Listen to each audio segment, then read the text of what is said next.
Hi friends, இன்றைக்கி நம்ம பார்த்தீங்கன்னா வெல்டிங் மிஷின் செக்மெண்ட்டில் தான் இருக்கோம். இன்றைக்கி நம்ம பார்க்க போகிற பிராண்ட் என்ன பார்த்தீங்கன்னா தோசான பிராண்டோட 250 ST மாடலை பற்றி தான் பார்க்க போகிறோம். இப்போ நம்ம அந்த மிஷினை அன்பாக்ஸ் பண்ணி பார்த்துடலாம்.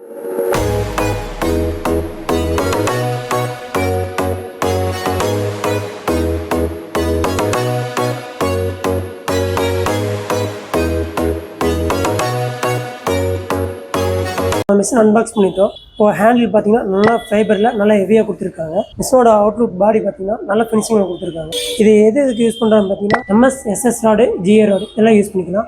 வெல்டிங் ராட் சைஸ் பார்த்தீங்கன்னா 2.15, 3.15 வெல்டிங் ராடெல்லாம் இதில் யூஸ் பண்ணிக்கலாம். நீங்கள் ஒவ்வொருத்தரும் பார்த்தீங்கன்னா வெல்டிங் ராட் நல்லா கரையணும் போக மெட்டீரியல் ஒரு கரைய வைக்கிறதுக்கு இல்லையும் இதில் நம்ம யூஸ் பண்ணிக்கலாம்.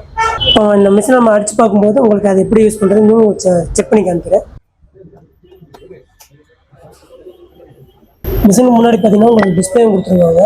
ஒன்று ஆர்4ஸ் பார்த்தீங்கன்னா நீங்கள் 10 மீட்டர் கேபிள் யூஸ் பண்ணுறவங்களுக்கெல்லாம் அந்த ஆர்4 ஒரு ஆப்ஷன் வரும். இது வந்து நம்ம வெல்டிங் நல்லா கரையிறதுன்னு இது யூஸ் பண்ணிட்டு இருக்காங்க. இன்னொன்று பார்த்தீங்கன்னா உங்களுக்கு ஹேண்ட்ஸ் அட்ஜஸ்ட்மெண்ட், நம்ம எவ்வளோ பவர் வேணுமோ அதுக்கு தகுந்த மாதிரி நம்ம அட்ஜஸ்ட்மெண்ட் பண்ணிக்கலாம். இதே பேக் சைடு பார்த்தீங்கன்னா உங்களுக்கு மிஷினோட ஹீட் எல்லாம் வெளியே தள்ளுறதுக்கு இந்த ஃபேன் யூஸ் ஆகிட்டு இருக்கு. பேக் சைட்லேயே உங்களுக்கு சுவிட்சும் கொடுத்துருப்பாங்க. மிஷினில் பார்த்தீங்கன்னா உங்களுக்கு 60 ஸ்கொயர் 25, 35 ஸ்கொயர் கேபிள் போட்டுக்கலாம். அப் டு 15 மீட்டர் கேபிள் வரைக்கும் நீங்கள் போட்டுக்கலாம். இப்போ இந்த மிஷின் நம்ம வெல்ட் அடிச்சு பார்த்துடலாம்.